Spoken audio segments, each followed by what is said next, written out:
When it comes to beginner fish, it doesn't get simpler than the Endlers Livebearers, the smaller cousin of the million fish, the guppy.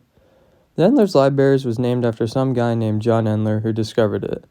Or actually rediscovered it. Anyways, thanks John.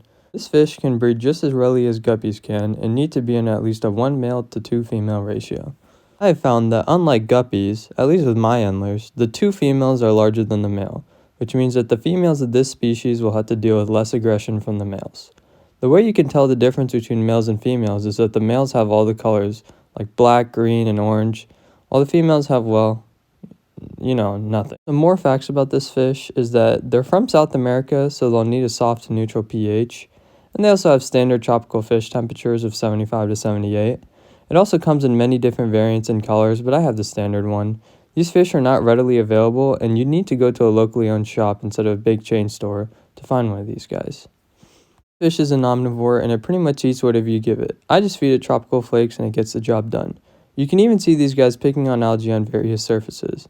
And I assume a considerable portion of food for the fry is from film algae from the plants they hide in.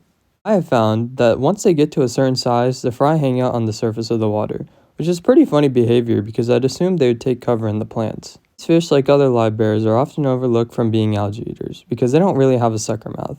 But I'd say they're pretty decent and still should be in consideration for keeping algae populations down. Because of their small size, I would say a 10-gallon is the minimum tank size for this fish. I mean, technically you can go lower, but I've only kept bettas in tanks smaller than 10 gallons.